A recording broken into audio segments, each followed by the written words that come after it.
মাত্র কয়েকটা মাস আগেই কলকাতা বাংলার নির্মাতা ব্রাত্য বসু জানিয়েছিলেন তিনি আগামী দিনে চঞ্চল চৌধুরীকে নিয়ে চলচ্চিত্র নির্মাণ করবেন। তার আসন্ন চলচ্চিত্রের শুটিংয়ের কাজ শুরু করা হবে অক্টোবর মাস থেকে। মূলত সেই ধারাবাহিকতায় সম্প্রতি চলচ্চিত্রের শুটিংয়ের কাজ শুরু করা হয়েছে। তাই তো বলাই বাহুল্য যে বর্তমানে ভারতে অবস্থান করছে ঢাকা ইন্ডাস্ট্রির অভিনেতা চঞ্চল চৌধুরী অ্যান্ড তার আসন্ন চলচ্চিত্রের নাম হবে শিকড়। চলচ্চিত্রের শুটিংয়ের কাজটি মূলত কলকাতার বীরভূমে শুরু হয়েছে এমনটাই জানা যায়। তাছাড়া বর্তমানে নিয়মিত শিকড় চলচ্চিত্রের শুটিংয়ের কাজ করছে এই তারকা। বাই দ্য ওয়ে, শিকড় চলচ্চিত্রের গল্পটি মূলত বিভূতিভূষণ বন্দ্যোপাধ্যায়ের লেখা ছোট গল্প দ্রব্যময়ীর কাশীবাস এবং দাদু অবলম্বনে চলচ্চিত্রটি নির্মাণ করা হবে।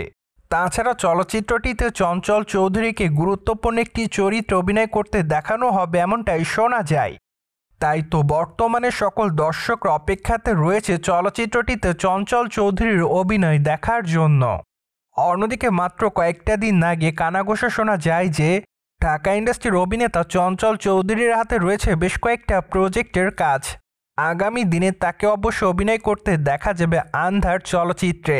পাশাপাশি অবশ্য বর্তমানে শোনা যাচ্ছে যে ঢাকায় নির্মাতা তানিম নূরের আসন্ন চলচ্চিত্র বনলতা এক্সপ্রেসে অভিনয় করতে দেখা যেতে পারে এই অভিনেতাকে।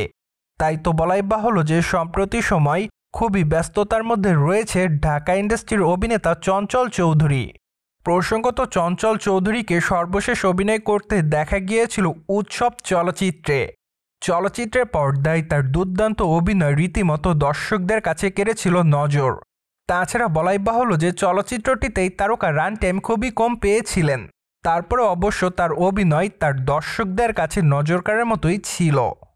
সো ভিউয়ার্স, চঞ্চল চৌধুরীর আসন্ন চলচ্চিত্র শিকড় দেখার জন্য বর্তমানে আপনারা কতটুকু এক্সাইটেড অবস্থায় রয়েছেন তা অবশ্যই কমেন্ট বক্সে জানাতে কিন্তু ভুলবেন না। And subscribe our channel for more update.